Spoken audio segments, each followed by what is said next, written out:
This is Alcor's patient care bay. This is where we have all our patients stored, currently 199 humans, plus almost 100 pets. So they're not really dead, they're just legally dead. They're not biologically dead, obviously, because you can donate all kinds of organs that are still viable and keep other people alive. It just means that something critical has failed that we can't fix today. We come at the stage where doctors today have given up, where today's medicine and technology is not sufficient to keep you going, but we're saying instead of just disposing of the patient, give them to us, we're going to stabilize them, stop them getting worse, and hold them for as long as it takes for technology to catch up and allow them to come back to life and continue living. So each patient is wrapped first of all in a sleeping bag to protect them in case we have to move them to soak up liquid nitrogen. Then they're put inside this aluminum pod, they're secured in there, so they have mechanical protection. And then they're secured in these. So these things being made of aluminum are very good temperature conductors. They're very much like people in a long-term coma, except there's no metabolism. So to them, no time is passing. They're not alive, because obviously there's no metabolism, not functioning, not moving around.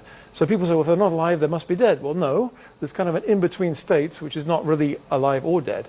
So in our view, dying is a process, and cryonics stops that process. It puts dying on a pause, and lets you go into the future where we have greater capabilities to reverse that and bring you back to life. The first stage of the procedure, we have to wait until the patient's been declared legally dead. We then move the patient from the bed into this ice bath. And we're going to cover them in ice and add some water. Obviously, we don't have that here, but we're going to use this device called the squid to circulate icy water around the patient. That accelerates the cooling, external cooling. At the same time, we're going to apply a mechanical CPR device. It's much more efficient and less tiring than manual CPR, and a respirator.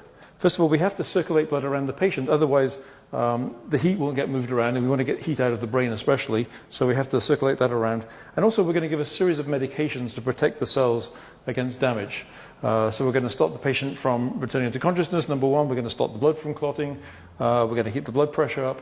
All these things we have to do to maintain viability, much as you do when you're donating organs. The one in the middle is by far our youngest patient, not quite 3 years old, a little girl from Thailand who had brain cancer. Both her parents were doctors, and she had multiple brain surgeries, and nothing worked, unfortunately. So they contacted us. Because they were actually medical professionals, they actually set up an operating room in Thailand, and we could send a team out there and do the procedure we'd normally do locally. When people talk about cryonics, they often say, well, you guys freeze people. And that's not really accurate, because freezing really implies the formation of ice crystals. And that's something we want to avoid, because ice does damage to cells. So we don't want to freeze the patient, we want to vitrify them. Once you cool to very cold below freezing, the solution, instead of crystallizing, will just get thicker and thicker, and it's like a glassy block holding all the cells in place without any internal structure, and so does no damage. And once we reach that point, which happens around minus 110 degrees C or so, once that's happened, the body becomes a true solid, and absolutely nothing is happening in the body. There's no biochemical activity whatsoever, certainly no neurological activity. So at that point, really, it doesn't matter whether you wait a day or 100 years, you're going to be just the same as when you started. So some of the cooling takes place in that box, but then the final cool down will take place in this smaller dewar here. Again, the patient's in the aluminum pod, so we can just hook that up, open up our roof, winch them up, move them along, and then straight down into one of these other containers for long-term storage. For the whole body, it's a minimum of $200,000, which if you look at the cost of open heart surgery is really pretty low. Just for the brain alone is $80,000, and those are minimums. And a big chunk of that money is put aside to keep you cryopreserved for the long term. The only group that you really see getting excited about the possibility are people who are people who specialize in studying the distant future, or people who have a stake in wanting you to pay the money to do it.